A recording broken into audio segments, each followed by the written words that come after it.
Good afternoon, everyone. Thank you for joining us for our monthly City of Syracuse briefing. Boy, a lot's happened over the past month. Really, a lot's happened over the past few days. Certainly, we had an historic election that is not yet complete, but I have been very heartened by the level of participation, the way in which everyone has conducted themselves both before and after Election Day, and certainly as anxious as anyone to see final results. But really a great showing of democracy, and one that I'm very proud of. Also, we certainly have some challenges related to COVID that we're going to talk more about. One that I want to touch on immediately is that in true 2020 fashion, I was informed yesterday that I was in contact with a city employee who tested positive for COVID. So consistent with state health guidelines and Onondaga County Health Department guidelines, I have been given an official quarantine notice. That is, of course, my second one over the past month or so. And I think just a few things worth noting. One, I am an essential employee, so while you notice in the background I'm not in City Hall today, I have been cleared to work during quarantine, and currently trying to evaluate my options. I don't want to unnecessarily go into the office, but I certainly want to do my job to the best of my ability, and will do that. And that may result in going to the office and going to work. I plan to get tested next week, and I think that will certainly give some certainty. But I think that while it was initially surprising when you look around at the numbers, and we'll get into greater detail again, not all that surprising. We have a real challenge here, and my own quarantine is just the latest reminder that numbers are going up locally, regionally, and nationally, and we need to continue to take the necessary precautions. In fact, we need to take more precautions. Certainly mask wearing, socially distancing, sanitizing, and getting tested. But again, we can't just maintain the status quo. We have to do more. And for those that do end up getting quarantined, it's critically important that everyone take it seriously. Consistent with health guidelines and City of Syracuse protocol, we will not be releasing any information about the city employee who tested positive. They are currently experiencing no symptoms, nor am I, but certainly thinking about them at this time. I have a number of my colleagues joining us. As always, Deputy Mayor Sharon Owens. We have our two chiefs here, Chief Kenton Buckner and Chief Michael Mons. And we also have another colleague, Sam Perry, who is a public works inspector, and you'll hear from Sam a little bit later. Go through the agenda quickly. We're going to go through the COVID data. We are going to be talking about our parking amnesty results, something that was certainly of significant interest. We're going to talk about bike share, which you may have heard some news about recently. And then you hear from Chief Buckner. You hear from Chief Mons on a fire update, followed by Chief Buckner with some updates on police. We'll turn it over to Deputy Mayor Owens to talk about police reform, and then talk about a couple quality of life initiatives that we have underway. And of course, we'll be available to answer questions. So let's talk about the COVID numbers. I didn't get a chance to tune in. I heard the governor was talking about our numbers here locally today. They are concerning. As of yesterday, we were at 213 active cases in the city of Syracuse. Just 2 weeks ago, we were at 56. I'm very concerned about this trend. We need to continue to emphasize the precautions that I discussed. We need to stabilize these numbers. We are at an unsustainable rate right now. Total of 2,696 cases in the city of Syracuse over the course of the pandemic. Of those, we have 2,367 recoveries. But again, you can see the trend lines going the wrong way, not just for the city of Syracuse, but also if you look at the state's early warning monitoring dashboard, you'll see the same throughout the region. And again, this is concerning to us. Also on the early warning monitoring dashboard, in addition to new infections, there's a number of other metrics that we keep a close eye on. Another one is hospitalizations, and as you can see, hospitalizations are climbing too. Last time we were approaching these numbers was back in July. So again, we're going the wrong way, and and we need to change this trajectory. If you feel sick at all, don't assume that it's allergies. Don't assume that it's a cold. Don't come to work and get yourself tested. I know that the county executive will be addressing the public later today. He'll have more information to share, and we will be having conversations with the state over the course of the weekend to make sure we are doing everything we can and sharing information with the public. So a few other things that we wanted to cover. Parking amnesty. This was something that was identified early on in the administration. It was a monumental task to undertake, but it was an opportunity to certainly clean up a significant backlog of unpaid parking tickets. It was an opportunity to give some financial relief to those that owed us tickets at a time when we all need relief. And it was an opportunity to generate some much needed revenue for the city of Syracuse. Overall, it was a big success. As of today, payments received, we received payments on 34,293 tickets, and that generated revenue totaling $960,521, nearly $1 million. And we are still completing the final processing of those tickets, and I suspect that number will continue to inch up. Payments for outstanding violations are due Monday, November 9th. After that, starting on Monday, we are going to begin booting again. Again, this isn't something that we take any satisfaction doing, but it's important that everyone follow the rules and follow the law. If you have any questions or concerns related to parking amnesty, to booting, to tickets, please reach out to our City Payment Center at 315-448-8310, or you can email them at citypayments@seargov.net. I want to just acknowledge the hard work of our team in our Bureau of Treasury and in the City Payment Center, as well as a lot of other city employees that helped out retrieving voicemails and working through a significant backlog. But again, I think it was ultimately good for all parties involved. Moving on, you may have heard last week that our bike share program run by Gotcha was suspended. Certainly disappointing news. Mobility has been a high priority of me and my administration since we started nearly 3 years ago. We not only focused on pedestrian infrastructure, sidewalks, but also cycling infrastructure, and the bike share program is an important part of that.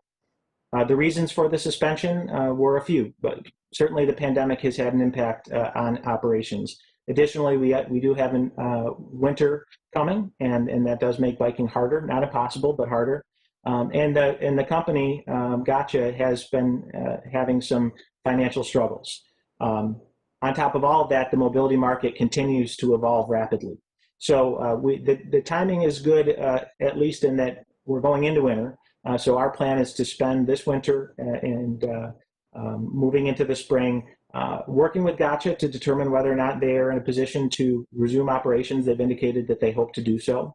And we're also going to explore other options. Upon this news becoming public, we have heard from other vendors. So I am cautiously optimistic that we're going to be able to get a bike share program going back in the city, hopefully as soon as this spring. So stay tuned for more information there. With that, I'm going to turn it over to Chief Mons, Chief Michael Mons from the fire department. Like every other department, the fire department has had to deal with some significant fiscal challenges while also dealing with their day-to-day operational challenges, keeping all of us safe. He's done a great job. He has a great team supporting him, and we wanted to give Chief Mons the opportunity to talk about some of the steps he's taken to mitigate some of these fiscal issues and continue to keep everyone safe. Good afternoon, everybody. I'm Michael Mons, the Chief of Fire. Due to the financial situation with COVID-19, the Syracuse Fire Department has been dealing with a very tough balancing situation with making some very deep spending cuts to our operational budget, totaling close to $5 million. It has been a very delicate situation to make these cuts and also to still provide sufficient staffing to ensure proper levels of high fire protection services that we provide, along with our emergency response services that all of our constituents need. We have not hired a class of new firefighters since July of 2018. We currently have 45 vacancies that need to be filled. Right now, these vacancies are currently covered with overtime. Next year, we have an additional 15 to 20 firefighters that are planning to retire, which will increase our vacancies up to 65 positions. We will be hiring 7 lateral transfers that will begin working next Monday under the collective bargaining agreement.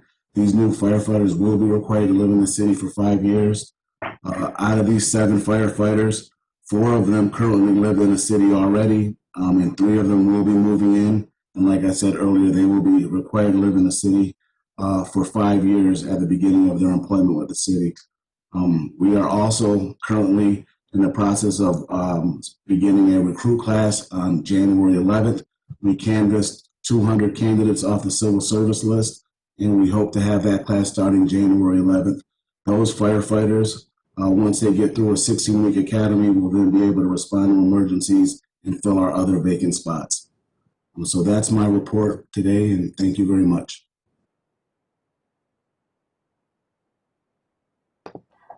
Thank you, Chief. Again, consistent with how we've managed the fiscal challenges, our goal with the fire department was to minimize any impact to services and to minimize impact to the workforce. And thanks to Chief Mon's leadership and his creativity, we think we've been able to do that, and again, in a way that keeps everyone safe. So I'm going to just touch briefly on our Compstat crime report, and then turn it over to Chief Buckner to touch on a couple other issues related to SPD.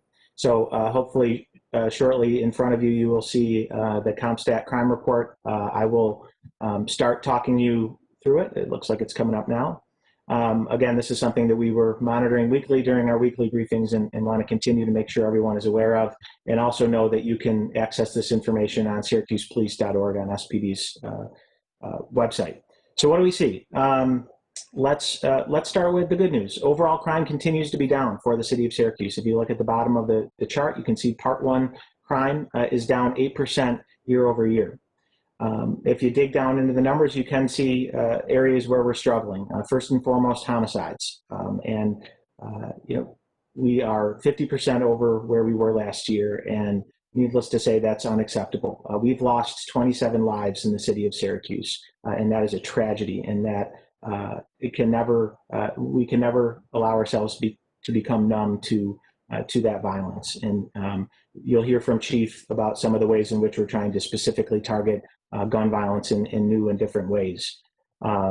Looking at the other numbers, so overall Part 1 crime up 4% over last year, and that's violent crime, and property crime is down 11%. Again, for a total Part 1 crime down 8% year over year.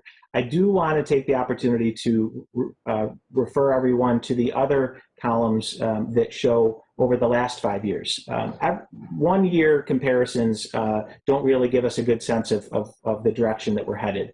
When you look at 5 years, it gives you a better perspective. And again, the good news is total Part 1 crime, the 5-year average, we are down 23%. That's significant. And something that we take pride in and that we want to continue. So if you, again, dig down in the numbers, you'll see violent crime down 8% over the past 5 years, and property crime down 27%. Again, significant. Still have lots of work to do, and again, you can see where we're having challenges this year, but I am confident that we're going to continue to do the things needed to keep our city safe. On that note, I want to turn it over to Chief Buckner to talk about one of his new initiatives and also give an update. Chief. Good afternoon.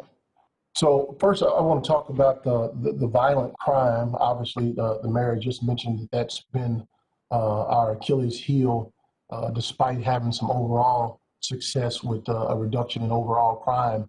The violent crime, obviously, you're talking about true victims, and in many instances, to where family members have actually lost loved ones. So we certainly understand the gravity of that and the importance of us trying to get our arms wrapped around that. To address that, we created a gun violence suppression detail that actually started on September the 10th. It is a group of officers that is led by a lieutenant, 2 sergeants. Their primary goals is to work from intelligence-led policing principles, which basically we gather information, analyze that information, and then disseminate that to the appropriate personnel, one of which being this group. And then they're charged with going into the appropriate locations and then specifically dealing with the individuals who are responsible for causing crime in those areas. I highlight specifically dealing with the individuals responsible for the crime because the one thing that we did not want to do that is certainly not reflective of best practices is we did not want to cast these wide nets where we go into communities and we're stopping any and everyone that lives in that community. The reason for that is that we all understand that there are a small group of people who are causing a lot of pain and anguish and headaches in our community. So we want to focus on the few individuals that are causing the problems rather than broad brushing an entire community who is also vested with us in an attempt to try to improve quality of life issues in the community. So since they started on September the 10th, this unit has gotten 12 guns, yielding 22 arrests. 2 of the 12 guns are actually ghost guns, which the mayor is certainly part of a national team that's trying to address that issue, and it certainly is showing its head in the city of Syracuse. We had 159 felony arrests, 245 misdemeanor arrests, a little over 200 grams of cocaine, 71 grams of heroin and fentanyl, a little over 8.5 pounds of marijuana, and about $18,000. You can see some of the pictures from some of the arrests. Obviously, when we talk about this as a gun violence suppression detail, when you look at it, you see a lot of drug arrests. Well, I think we all know that one of the common denominators of many of the disputes that ultimately end up in gun violence is drug activity or gang activity, which is 2 of the other common denominators of the individuals that we're running into. So I'm very, very pleased with the group thus far. They've also been operating with a couple of things that I want to note. One, we haven't gotten any complaints with the group yet. So that not only are they being productive, but they're being effective without incident. And that's important for us to be able to be productive without harming the people that we're there to protect. Lastly, one of the charges that we gave this group is to ensure that not only are we responsible for suppressing gun violence, but we want to continue to strengthen our relationship with the community in everything that we do, even when you have a gun suppression as your primary objective. And they've done a couple of things. The first, most recently, they did the Halloween events with the kids to be out for high visibility, providing officer presence in those areas, giving candy to the kids. And then they did another initiative to where they helped move mattresses with the Ronald McDonald House, which, again, we want them to be seen as something other than just an enforcer in the community, knowing that enforcement is an important part of what we do, but we don't want to be seen solely as an enforcer. So those guys are doing a great job. I appreciate the work that they're doing, and that it is our hope that short-term, mid-term, that we're able to get our arms wrapped around the violent crime that is going on in our community. Before I turn it back over to the mayor, I want to give you an update on my state certification process. I've made the decision that I'm no longer going to pursue the state certification process, which is through DCJS and the sworn path. And the purpose for that is very bluntly, is that I've come to the realization that I would not be able to pass the 1.5 mile run within the required time, which happened to be 12 minutes and 53 seconds, so just shy of 13 minutes. I've completed 350 hours of classroom time as a part of this process. There's a defensive tactics practical that I've completed, emergency operations of a vehicle, qualified with my firearms, and there are 2 other components with the PT component, with being the sit-ups and push-ups, which I'm able to do those. It's just the run that I can't do in that required amount of time. So I just came to the realization that I would not be able to do that. In doing so, the state, thankfully, does offer another opportunity to be able to serve as the chief of police in our state through a civilian capacity. in an opinion rendered by our state attorney general. There are a couple of exceptions to that you need to be aware of, one of which carrying a gun will be done as the same as any other citizen carries a gun under a permit that I've already made arrangements to work with Sheriff Conway to get that process started. And then secondly, the no arrest powers.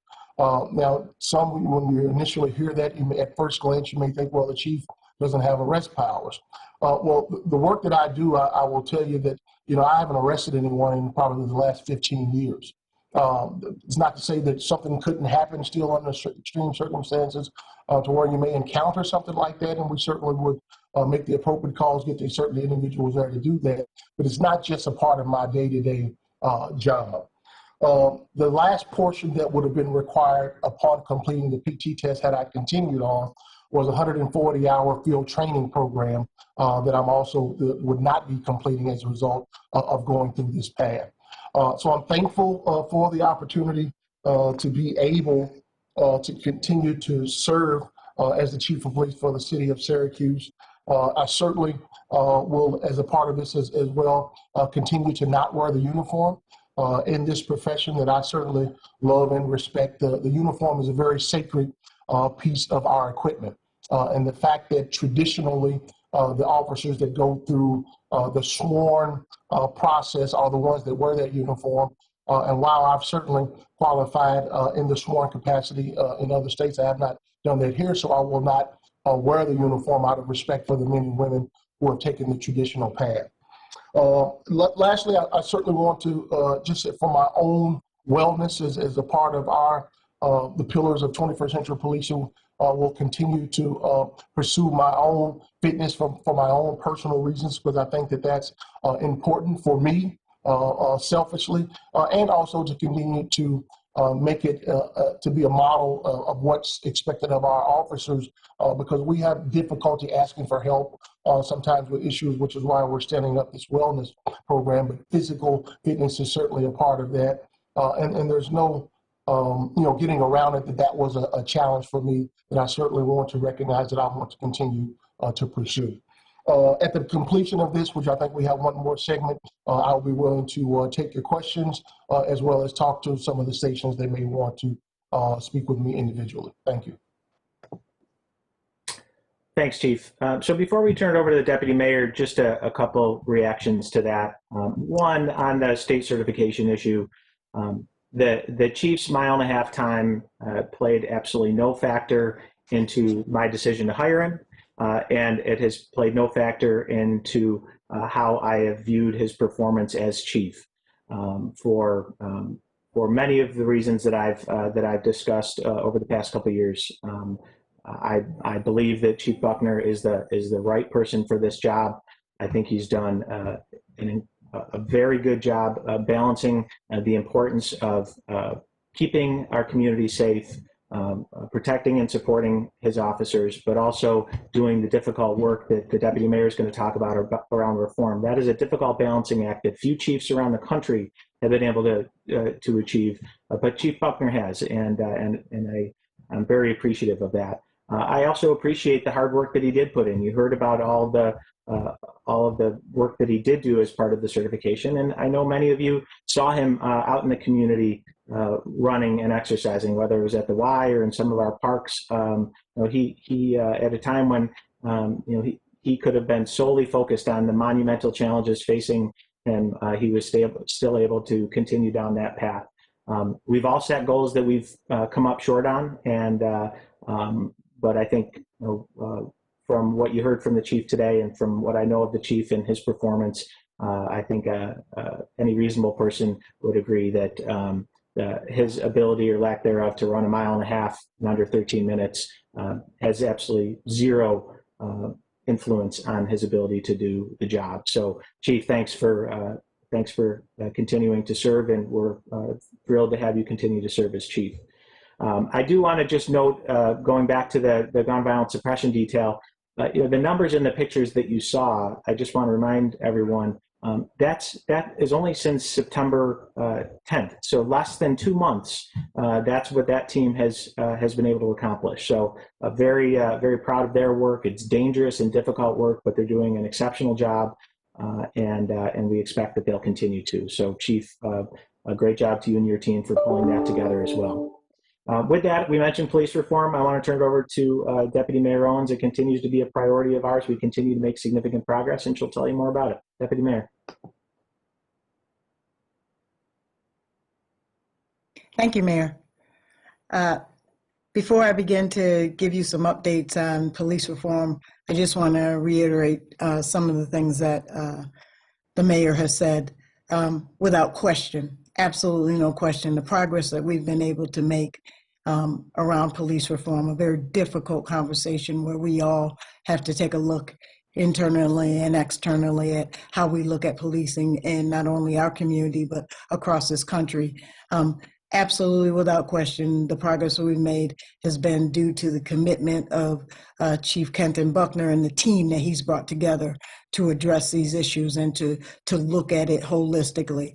So he's our chief. I'm proud to work with him every single day. And let's talk about where we're moving forward on police reform. And thank you, Chief. Waiting for the slide to come up.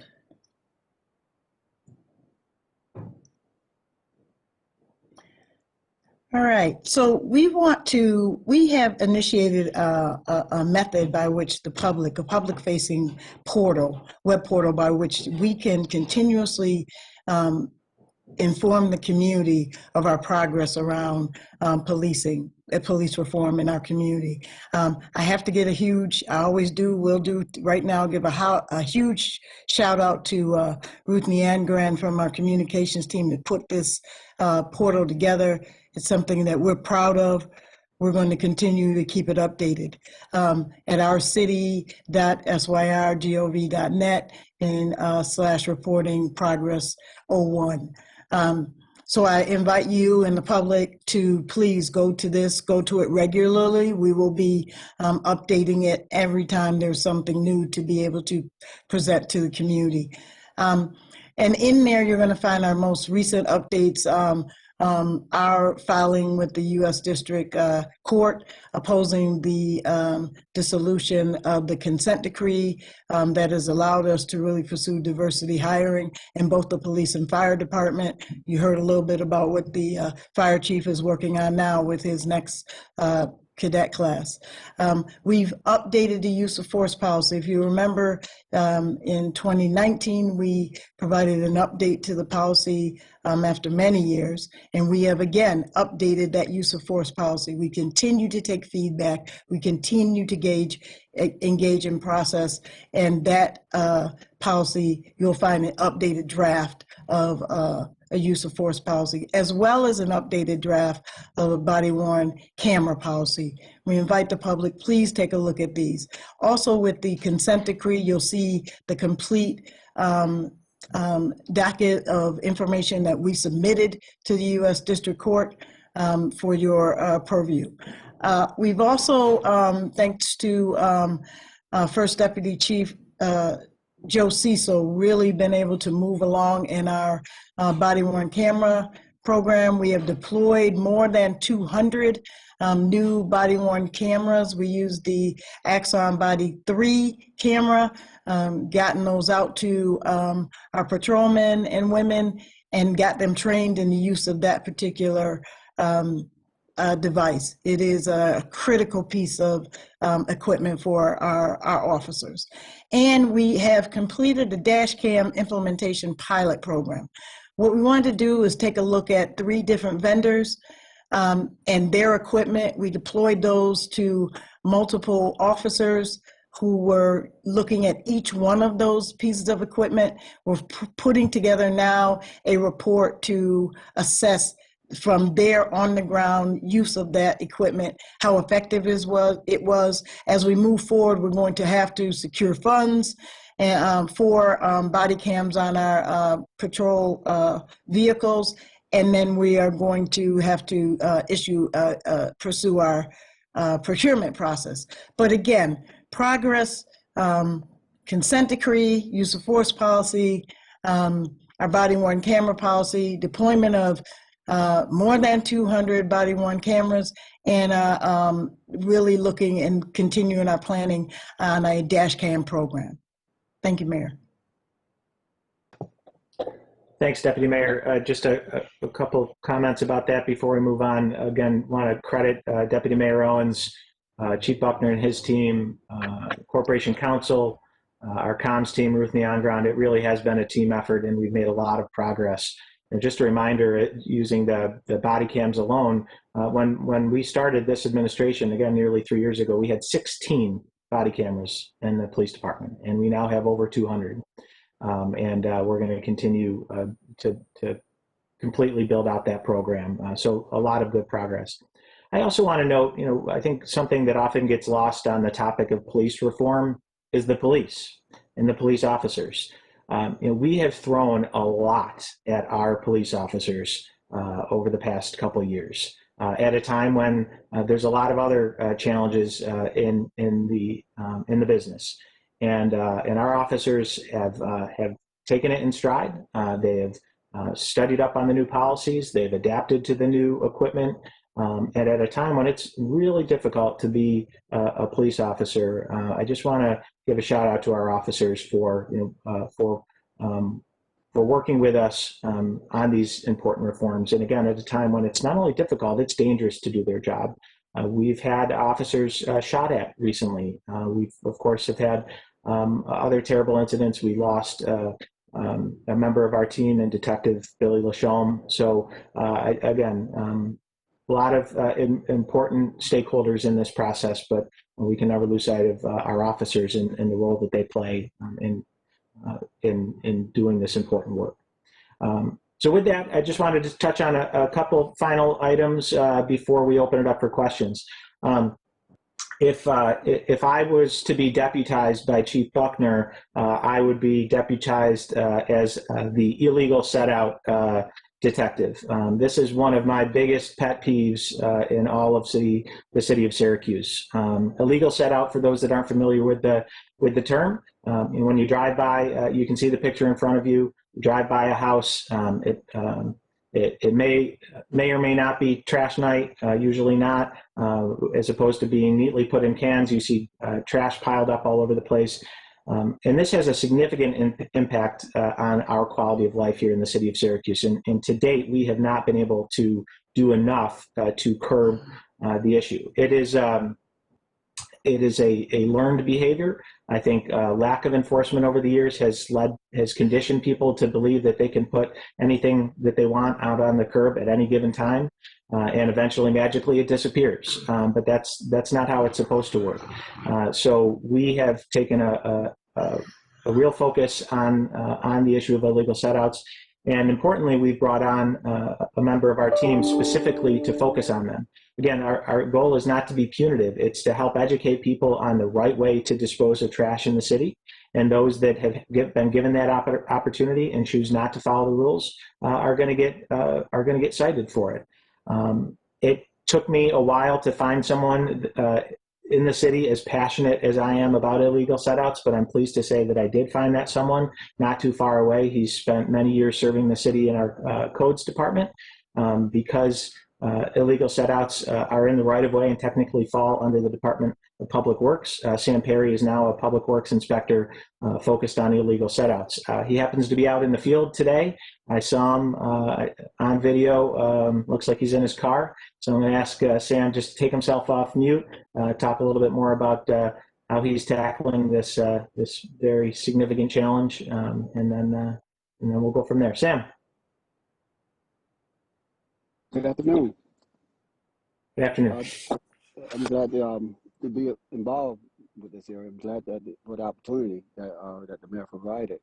I just want to give a little quick background check with the ones who don't really know me and what led me to this position today. Shortly after getting out the military, I became a general contractor for quite a few years, actually. This job was about the only job I really had outside the military. I was self-employed.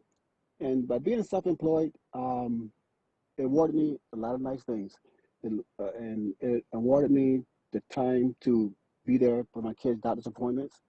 They take them to all these games and practices that they've done throughout the years. But as my kids got older, they didn't need me at that capacity anymore. But I never forgot public servants. You know, as a military, I never forgot it, the importance of it. So I come to work for the city, and I was approached after a couple years as a code enforcement official um, to what I would like to become the assistant director of codes. And the reason I took that position, accepted it, because I passionate about the city, and by taking that position, it allowed me to be around the table a little bit and be involved in some of the decision making process, and also so I can better forecast. But also, by taking the position, it was important that I made it known that I do not want to be tied to a desk. I learned that being out in the streets, being out in the public, and let you know what's going on. You stay connected, you know, and the streets talk, as they say. And so I found it very rewarding. I didn't want to give that up. So after time went by, and I heard about this position coming, I heard bits and pieces of it. And where it came about, someone, as the mayor was talking about this position, this way it was told to me anyway, that who would be right for the position. And everyone says, you know who would be great for that position? Sam Perry. And I was honored because of that. I'm really honored because I really, truly have a passion for what I do. And not only that, I have a passion for the city. And I remember, as I said, as a little kid, I know what it once was. And I don't believe our best days are behind us. I believe they are ahead of us. And so I took the position, didn't think twice about it. I was proud to take it, to be a part of this. And the importance of trash sometimes, I think, is overlooked sometimes. I think that it just trash to some people, but it's bigger than that. It leads into other things. It's a gateway to other things.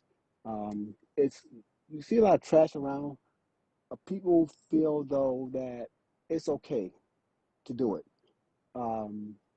and next thing you know, you got debris blowing over the neighborhood, and people become numb to it after a while. I feel that's what I noticed throughout my experiences. And with the mayor, we send emails all the time. You know, I don't know when he sleeps, tell you the truth. And sending out emails and everything, you know, about trash. And so I said, you know what? I found someone just as passionate about as me about trash. You know, I once was told that it was busy work by a supervisor of mine at the time. It's busy work. What are you doing, Sam? It's busy. Are you kidding me? Busy work. What are you talking about? It's important to me because I believe the city is our postcard. You know, it's our business card.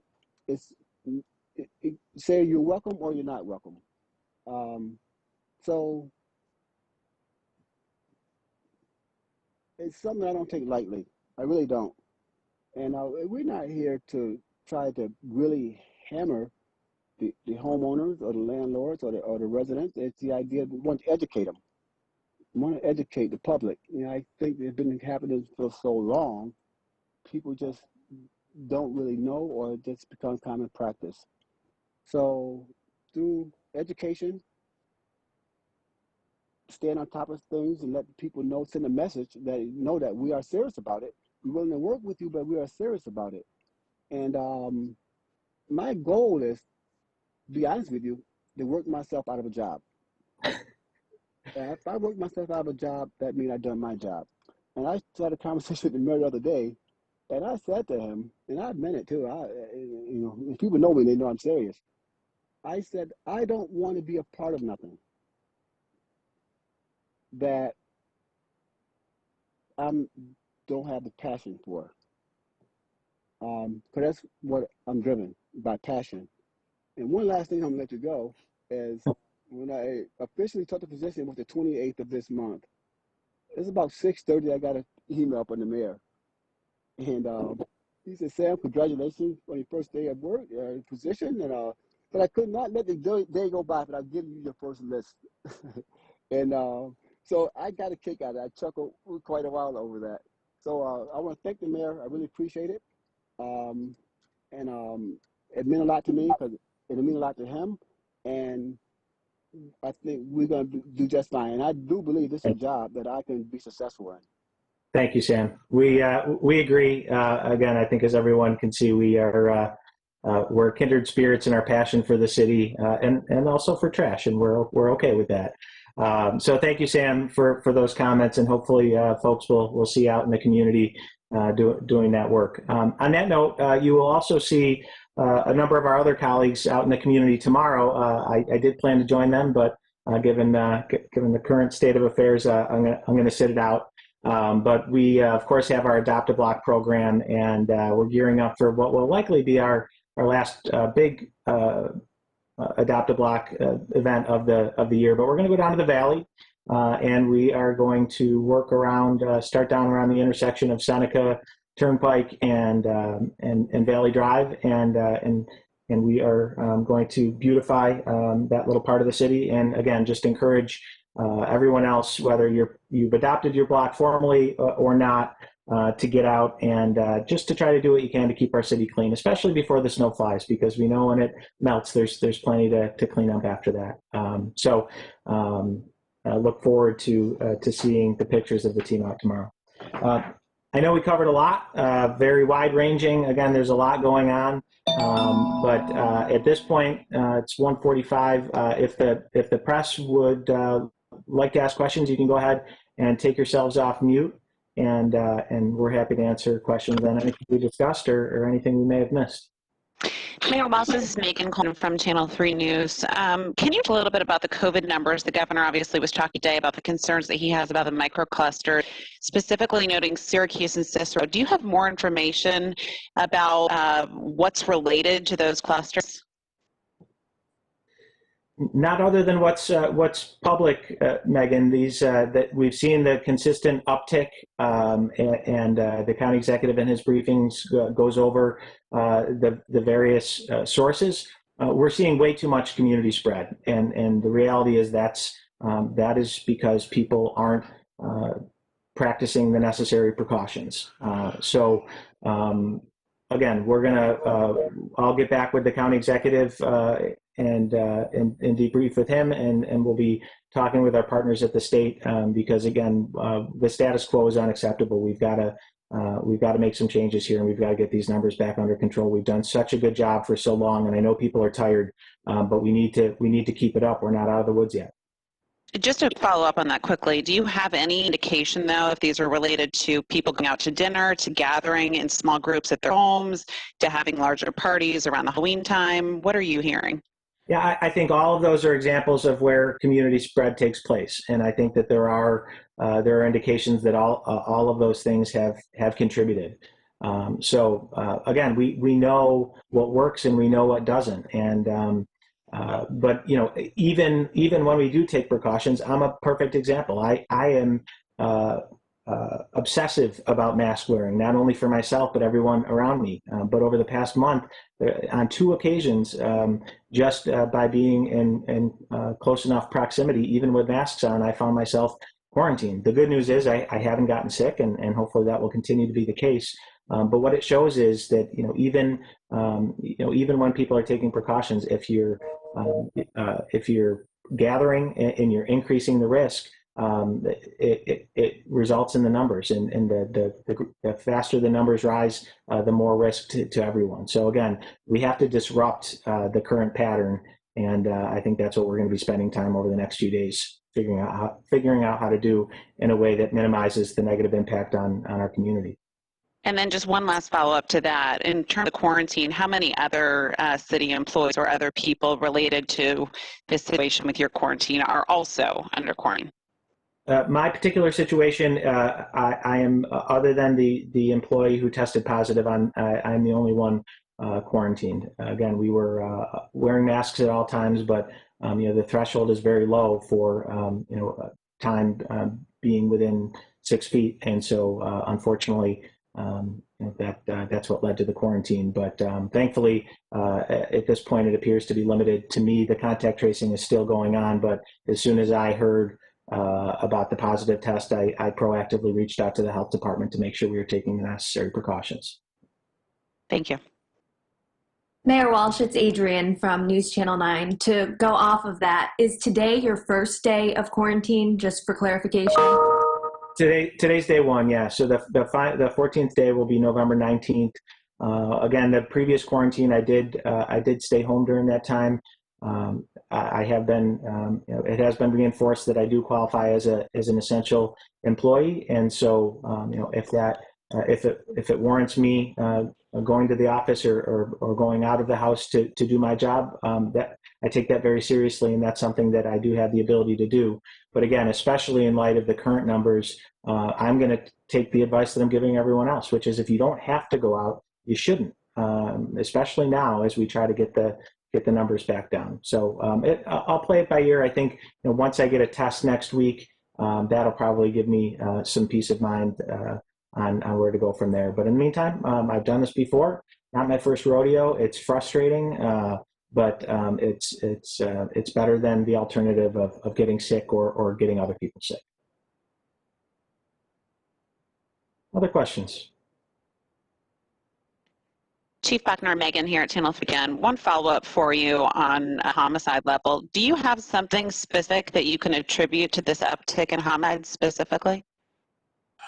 The homicides are consistently, some sort of pre-existing relationship, whether that be known rivals or known people who are coming together for some sort of illegal purpose, whether it be a drug deal or there's some kind of gang correlation to that. The one thing that we're all fortunate at, even though the loss of any life is serious and certainly something we don't want to see. But rarely do we have unknown people who know nothing about the person that has harmed them happen in our city. We just don't have random acts of violence like that in our city. But those are two of the common denominators, which is why you see a lot of drug arrests with our violence suppression team, because some of the areas where we're having the violence, that is one of the things that is going on in those areas.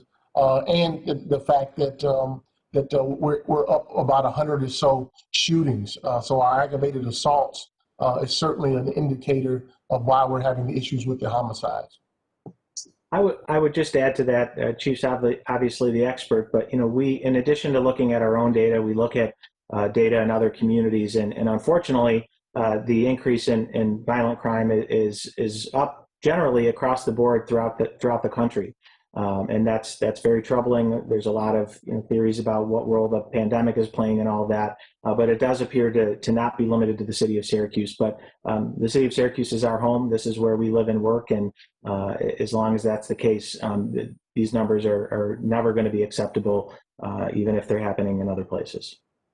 Chief Buckner, do you have any intelligence or indication of any concern about post-election violence? Certainly other bigger cities across the country, we've seen places boarded up and there are officials who are concerned about that. Are you hearing anything locally? We're not hearing any specific intelligence that leads us to believe that, that someone has some sort of sinister plot to do something based upon the outcome of our elections. Obviously, that's something that we're monitoring, and we have several people who have been tasked with to make sure that we are keeping up with what's going on in our universe. We're certainly prepared to deploy and to respond to any incidents of that nature.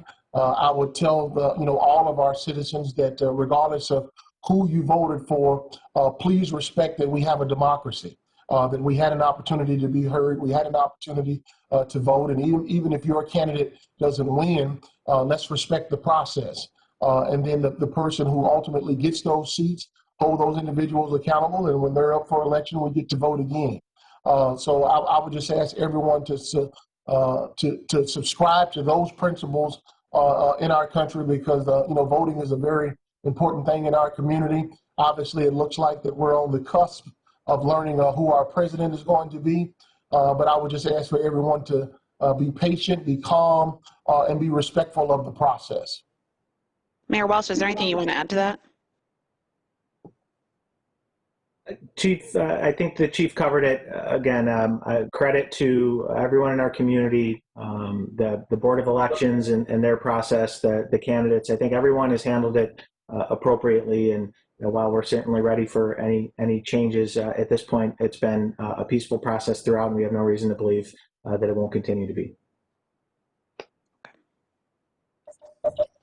Chief Adrian Smith with Channel 9. Just wondering, thank you for clarifying the certification process and where you stand with that. However, my question is just why today did you decide to make that public?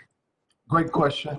I'm approaching the deadline that I had from the extension. If you remember, there was an extension given after the first year because of I got started about midway through the year. And we're approaching that, which was December the 3rd. And I didn't want to prolong it anymore. It's something that, that I certainly came to grips with and had my own private disappointment moments with that. But I certainly feel like that it's important enough, given the position that I hold in this city, that we're transparent about that. And these kinds of moments, obviously, you get uncomfortable or it's not something that you want to do publicly because everyone understands how tough it is to try to get yourself in shape. And certainly when you have a time that you're required to do. But I just felt like that we certainly needed to notify the public of our stance with that so that there's a clear understanding of what I've done and how we're going to proceed going forward. And in terms of the civilian chief role that you'll be taking on, will someone else step in? I just am confused. Is someone else going to step in and take responsibility for the duties that you would have if you did pass the certification test? That's a good question.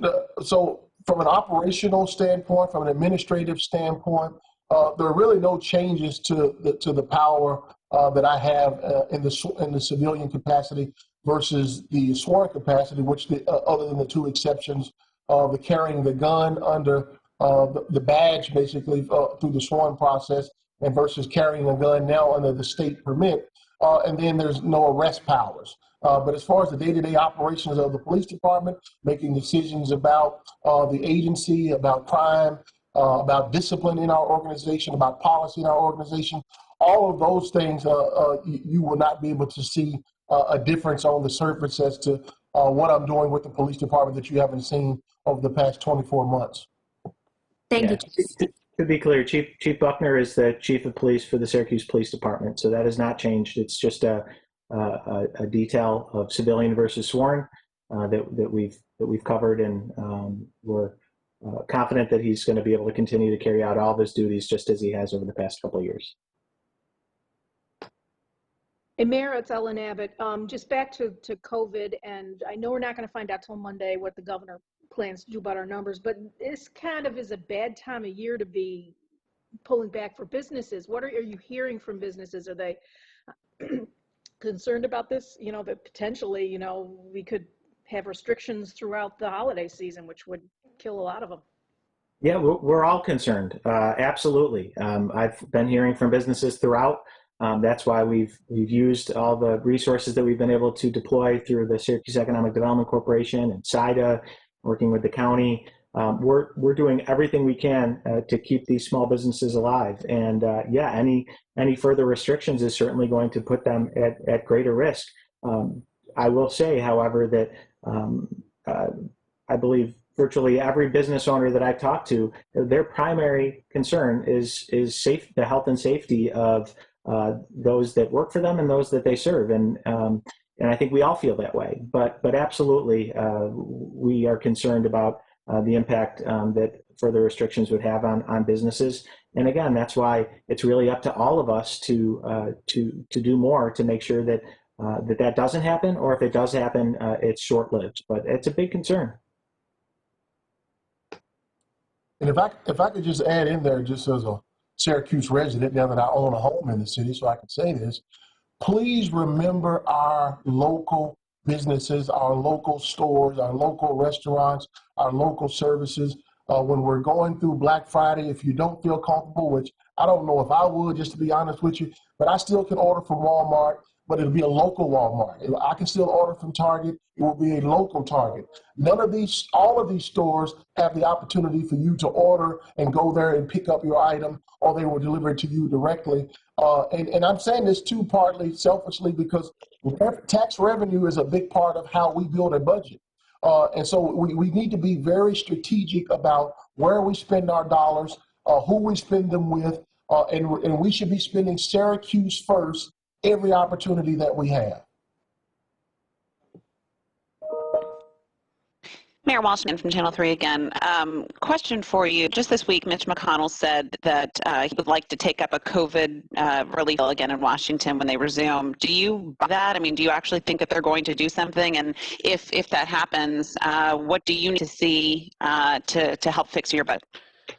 Yeah, you know, I have gotten my hopes up a number of times on the possibility of another stimulus bill. I continue to believe that one will come, probably more than one when it's all said and done. But I don't have a good sense, and I'm not holding out a lot of hope that it's going to happen between now and the end of the year. But again, it's not what we're dealing with here in Syracuse. Communities all across the country are dealing with, regardless of whether they're blue or red or purple.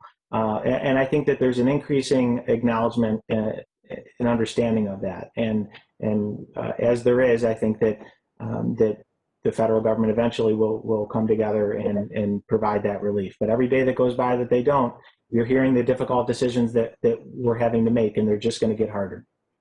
And Chief Hans, can you talk about that a little bit? You mentioned this is impacting your budget too. How has this been for you guys? Hello, it's been pretty tough.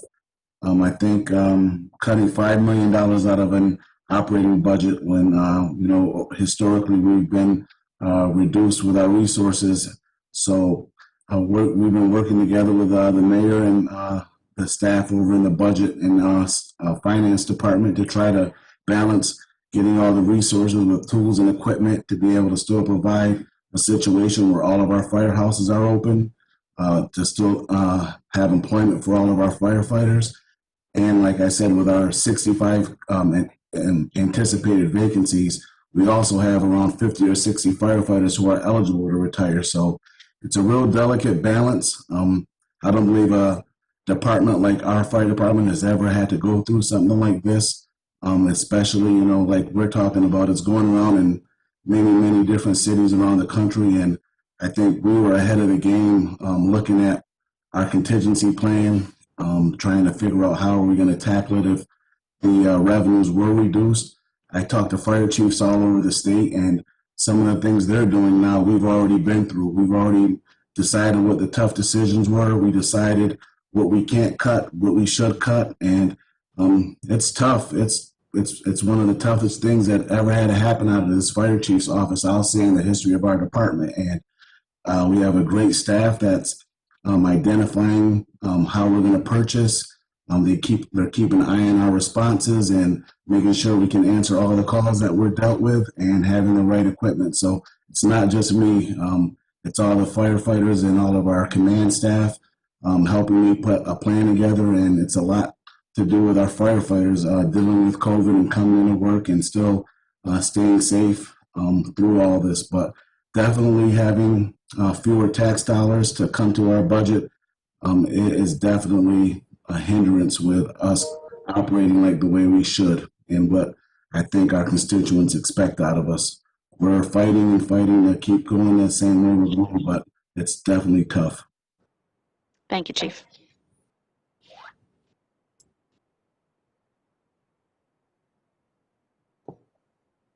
Okay. Last chance. Thank you, everyone, for taking the time. I want to just close out by wishing all of our veterans, including Sam Perry, a happy Veterans Day coming up next week on Wednesday. Thank you for your service. Take care. Be safe, everybody. Wear your mask.